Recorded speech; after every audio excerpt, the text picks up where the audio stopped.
All right, welcome back to the deep dive. Today we're going deep on a topic that's, well, let's face it, it's pretty crucial for all of us. Yeah, no escaping this one. Exactly. We're talking about financial advisors.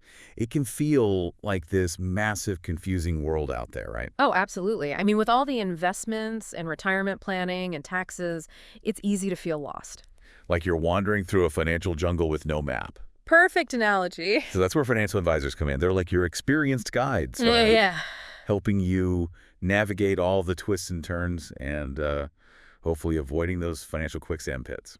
Couldn't have put it better myself. We've got this really interesting document here that breaks down everything about financial advisors, like what they actually do, how to find a good one, and even some red flags to watch out for. So are you ready to delve into this with me? Let's do it. I'm excited to break this all down. Awesome. So starting with the basics, who exactly are financial advisors and what do they do? Basically, they're professionals who give you advice and guidance on anything related to managing your money. Okay, so anything related to money. Pretty much. Hmm. Like they help individuals, businesses, organizations, anyone really, make smart decisions about their finances. That's pretty broad. The document mentions various financial matters. Mm. Can you give us some specific examples of what falls under that umbrella? Oh, sure. So one big area is investment management. So like helping you figure out where to put your money so it can grow? Yeah, exactly. They can help you develop a strategy based on, your goals, your risk tolerance, all that. Then there's retirement planning. This is about making sure you have enough money to live comfortably when you're no longer working. Then, of course, there's taxes. Ugh, taxes. Yeah, they're a pain. But an advisor can help you, minimize your tax burden legally, make sure you're taking advantage of all the deductions and credits you can. And then you've got things like insurance, protecting yourself from unexpected events and estate planning. Oh, right. Estate planning. I feel like a lot of people avoid that topic. Yeah, it's not the most fun thing to think about, but it's crucial, especially if you have a family. You want to make sure everything's in order for when you're gone. Makes sense. So it's really about creating a holistic financial plan for your life, right? Exactly. It's about having a roadmap to achieve your financial goals. Now, something the source really stresses is this concept of personalized financial planning. What exactly does that mean? Well, it means that a good advisor won't give you some cookie cutter plan.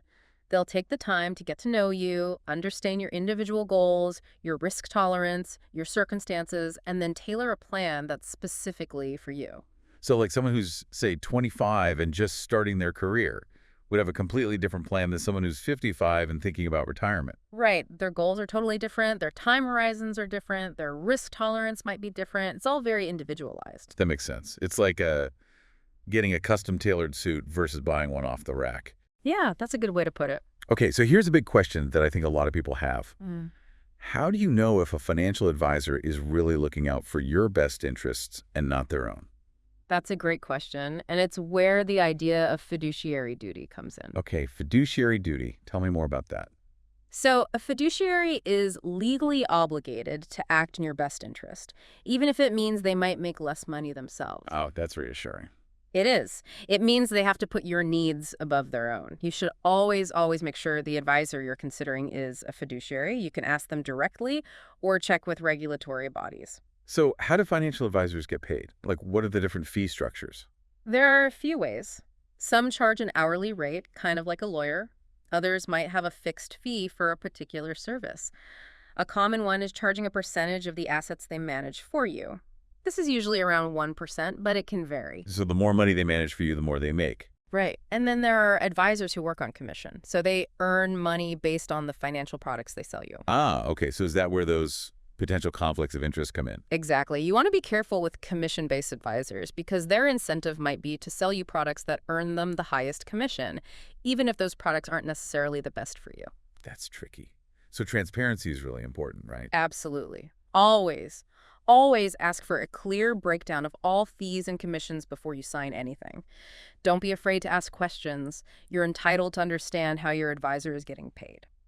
Makes sense. Now, last but not least, how can you tell if a financial advisor is actually qualified? Are there any certifications or credentials we should be looking for? Yes, absolutely. Just like you'd check your doctor's credentials, you want to do the same with a financial advisor. Some of the most well-respected designations include Certified Financial Planner, or CFP, Chartered Financial Analyst, CFA, and Chartered Financial Consultant, CHFC. So those are like the gold standard. Yeah, pretty much. They indicate that the advisor has gone through rigorous training, passed exams, and has a certain level of experience. So they're not just like winging it. Nope. They've got the knowledge and the expertise to handle your finances responsibly. Great.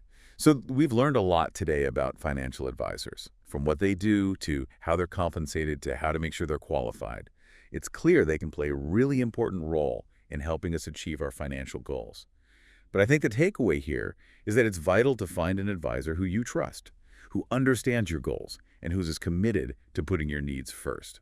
Couldn't agree more. It's a partnership, and finding the right fit is essential. Now, one last thing to ponder. The document also mentioned robo-advisors, which use algorithms and technology to provide financial advice. Oh yeah, that's a whole other discussion. Right. So I'm curious, how do you think technology is going to impact the role of financial advisors in the future?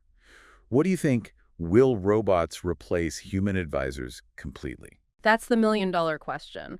I don't have a crystal ball, but it'll be interesting to see how things evolve. Technology can certainly streamline things and make financial advice more accessible, but I think there will always be a need for that human element. Makes you think, huh? All right, and that's a wrap for our deep dive into the world of financial advisors.